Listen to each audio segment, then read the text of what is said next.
All right, Coach Paul Reid, the Battling Bishops, Ohio Wesleyan University. Coach, this is your 4th year, and you happen to be the only coach after the program was resurrected after a while. Yeah.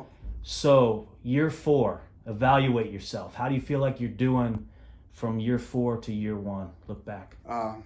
It's been truly an amazing experience so far. We're very grateful, for the administration's support from year 1 to year 4 where we're at now. First couple of years was tough sledding, but we've grown the roster up to 28 guys now, and we brought in another full-time assistant, Coach Sonny Boy Blanco. So right now the culture is right where we need it. We got the numbers, and now it's just making gains day in and day out. I noticed watching practice, the toughest time is at the end.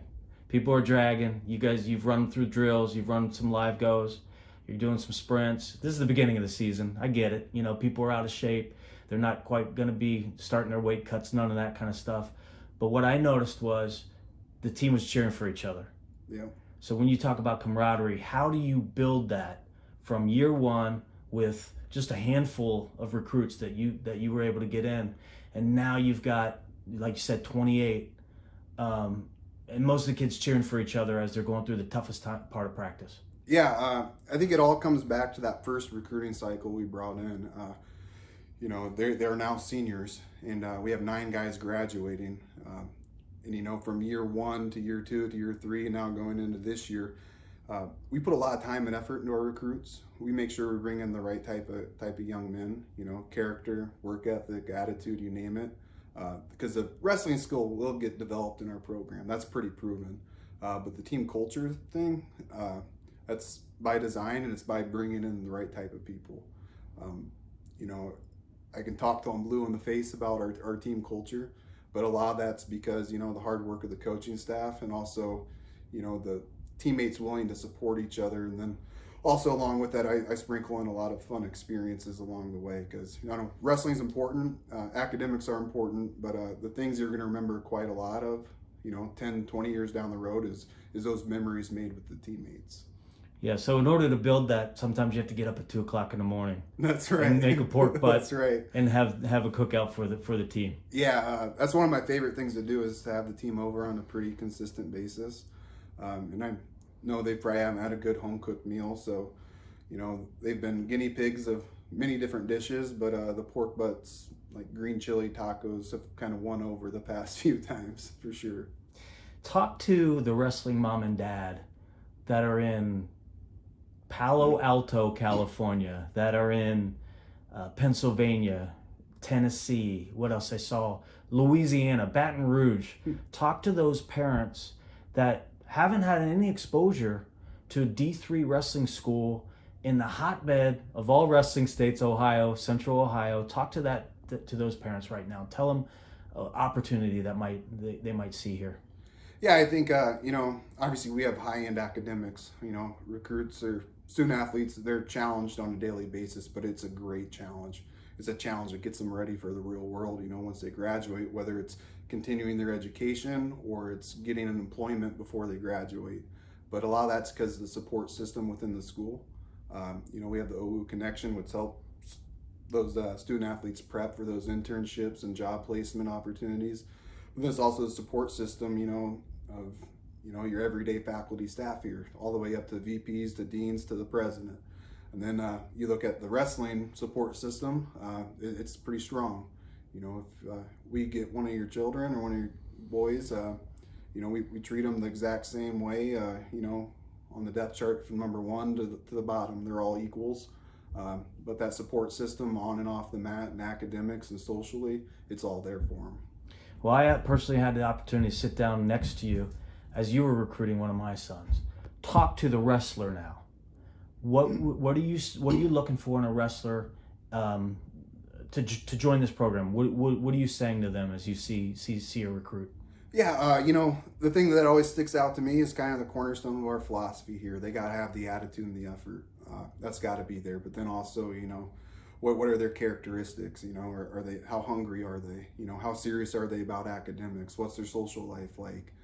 Because again, our system has proven to get guys better, but we've got to bring in the right type of guys. So if you're getting recruited by us, it's because we're doing our research and we're asking coaches, we're asking, opposing coaches what they think of you, what they've seen from you, and et cetera, et cetera. So they got to really be the right type of person for our program.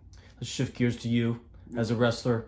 You wrestled at Co, right? So you're an Iowa guy. I am. You went to high school in Iowa? Did, yeah. All right. So tell us a little bit about your background with wrestling. Yeah, I was born and raised in Iowa, Fort Madison, Iowa. Competed there. I was a state place winner. Kind of followed my brother to Co College. I was a freshman when he was a senior, so it was a natural fit for me. I never visited any other colleges, mainly because while my brother was there, I kind of went up on the weekends and hung out with the team, so I already had a support system established there. Then upon graduating from Co College, I moved out to North Carolina, where I got my master's degree as a graduate assistant for a year. Then up to Wisconsin Whitewater for 2 years as an assistant coach and head recruiting coordinator.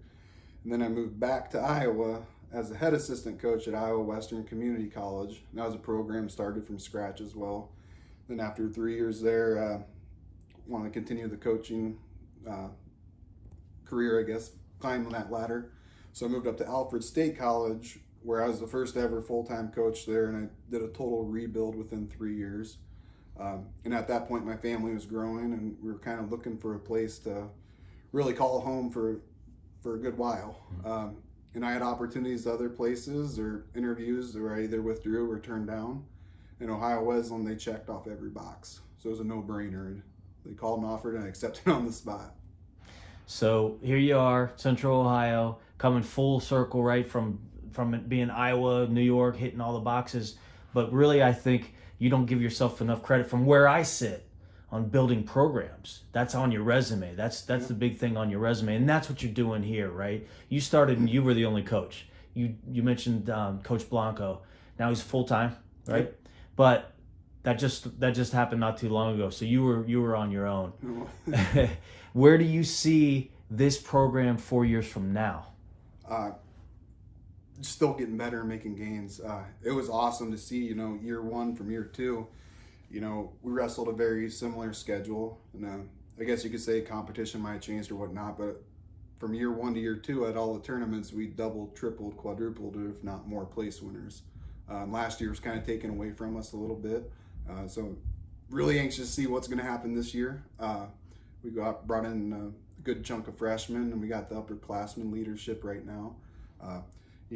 Looking at another 4 years from here, I continue to see, the same gains being made. Let's talk a little bit about the schedule upcoming. Maybe not go through the whole thing, but what do we got coming up? November 6th, up at Adrian College tournament. The following weekend, Washington Jefferson. And then I believe we have a home duel coming up December 2nd. Then, another tournament here and there across the state. Then Christmas break, and then we come back and go drive down to Florida for a big tournament. Yeah, I noticed that on the schedule. Is this the first time you've been down doing that? Yeah, every 3 or 4 years is my goal to kind of take a big trip somewhere. I think we're actually along the path right now to where we can start doing that almost every year. And that's the duel down in Fort Lauderdale. Citrus Invite, yes. Tourney.